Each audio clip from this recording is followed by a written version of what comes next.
How's it going, everyone? Welcome back. Hope everyone is having a lovely day. So here we are, same story, different year for the Cincinnati Bengals. We enter draft season with questions around the tight end position. This season, much more obvious, much bigger gaping hole here, a lot more uncertainty. You had CJ Uzomah. More importantly, I had Hayden Hurst. I think you said, could he stay healthy? Could he play well? And then you could potentially retain this guy, maybe sign somebody in free agency. This season, we've seen what happened when the Bengals went to that well one too many times and said, let's bring in Irv Smith, and hopefully it turns out it didn't turn out. Now, thankfully, you did see guys like Tanner Hudson step up, make some plays, kind of really rise to the occasion and do well for this football team this season. But I think a lot of people are looking and saying, we would like an above average tight end, potentially an elite tight end, coming to Cincinnati. And, the only way they're really going to get that is possibly through the draft. And the question is that something the Bengals should be targeting in the draft? Now, I felt like last season, it's like there was too many holes, specifically the trenches. And that's the difficult problem they're in right now. Now, here's the tight end landscape, first of all. Dalton Schultz he really looks like the only one out there. And a heck of a pickup. I don't know how Houston got this man for $6 million last season for a 1 year. Heck of a pickup. That was the direction the Bengals really should have went. And that's the kind of guy you'd like to have for 3-4 years. I think that's a guy that Joe Burrow, you look at what Dalton Schultz has done and you say, tack on an extra 100, 200 yards, tack on 3-4 more touchdowns, because that's what he's going to do in Cincinnati with Joe Burrow, which is some pretty good numbers out of Dalton Schultz. I mean, we're coming close to the 800-900 yard receiving kind of totals he could get in Cincinnati. I think Burrow elevates him to that level. And I think the Bengals could get him 3-4 years. And that's an excellent. But the situation with that is it's very hit or miss. If it doesn't happen, that's it. That is it. You're taking a gamble. So you go back to the draft and say, hey, could be a good opportunity for the Bengals to get a tight end, because entering this year, it is different. And the reason maybe you didn't feel it as much of a need last season because you had T. Higgins, you had Jamar Chase. This year, you enter this draft and say, hey, good chance T. Higgins walks out the door. T. Higgins probably should walk out the door. Fact of the matter is, find me a team that's paying 2 elite wide receivers. That's a playoff contender right now. There just isn't one. Minus Tampa Bay, but they're paying their quarterback like $5 to play. Besides that, it ain't happening. That being said, there's a good chance he walks out the door, because you still need that guy that can work the middle of the field, and that's kind of a big-bodied guy that can work the middle of the field, be your touchdown target. And when T. Higgins walks out the door, you kind of lose that throw it down the field, lob it up there and get it kind of player.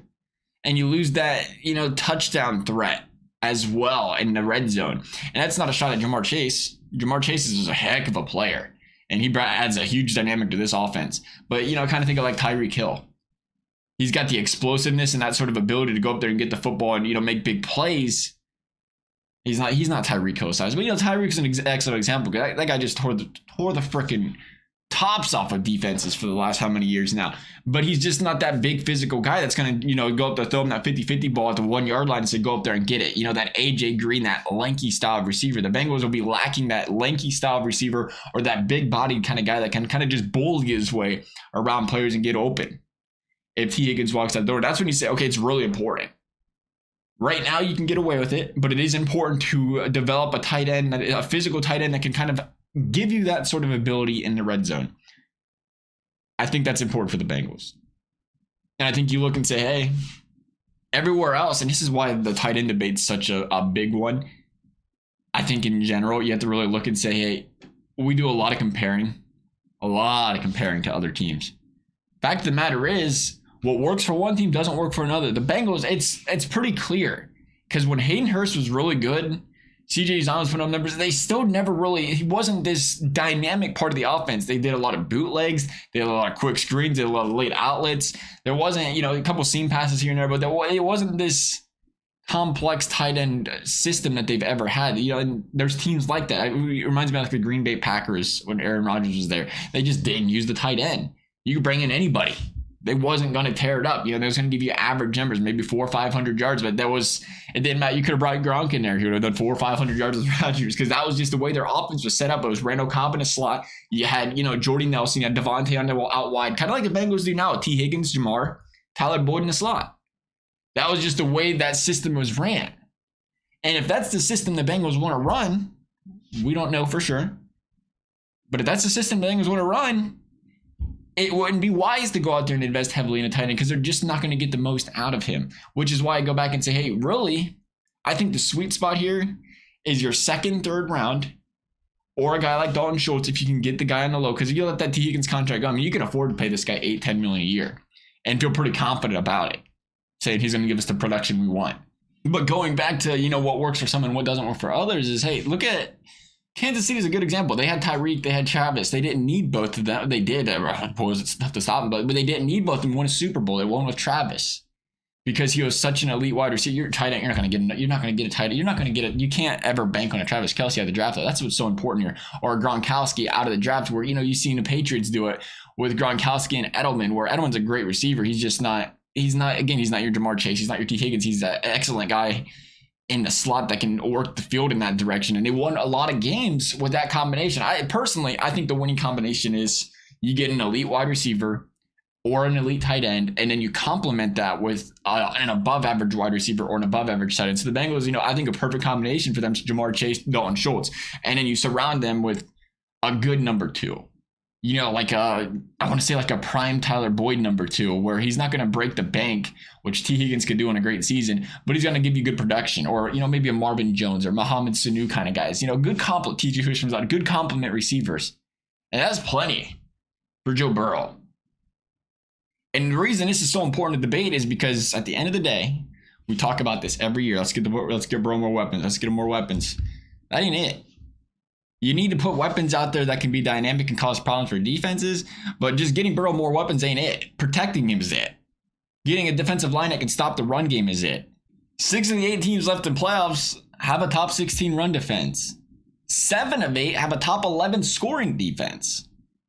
Fact of the matter, you need defense to make progress in the playoffs. You look what's left. There's teams that have good tight ends. There's probably 5 of 8 you would say have an above average tight end. You'd say, half of them had a receiver that finished in the top 10 receiving yards. Half of them had a tight end that finished in the top 10 in receiving yards as far as tight ends are concerned. All of them have an above average offensive line. I can't look at a team that's left. Houston upgraded Houston tremendously. Green Bay watched out a clean pocket. Jordan Love has absolute. Baker Mayfield, we know Baker Mayfield had pressure in the face. He would struggle to all kinds of times to throw the football. Detroit, Penei Sewell, ring a bell. All pro out there. Offensive line protecting Jared Goff. When Jared Goff gets pressured, he struggles. We've seen that. So we know these teams have good offensive lines, great offensive lines, all of them. Number one priority, keeping your quarterback healthy, protecting him, giving him time to throw football. Because fact of the matter is, here's a crazy stat I seen the other day. All the Chiefs' offensive line, their interior was 3 of the top 4, I believe, 3 of the top 4, 3 of the top 5, ranked inside the top 5 in win rate percentage this season. Their 2 tackles ranked inside the top 17 amongst all tackles in win rate percentage all season. Their offensive line is that freaking dominant. And that's why Patrick Mahomes stands back there all day and looks like an all-star. Could you imagine if Joe Burrow had 3 offensive line? They didn't have any. Could you imagine if Joe Burrow had 3 offensive linemen with that sort of caliber and that sort of ability, and then you try to run the football up the middle with that? The offensive line, it's so important. The trenches are so important. Just like the run defense. The Bengals are bottom 5, bottom 6 in the league in run defense this season. You got to go trenches if you can. I think it's so important that first pick this year, it's a trenches pick. If it ain't a trenches pick, it's got to be defense. And then you get to the second round and say, hey, Bengals are in a better position this season because they didn't make the playoffs, where, you're mid-second round. That could be where you could see some tight ends slip. Maybe that's where you start to look at a possible best possible available at a defensive line, offensive line, tight end.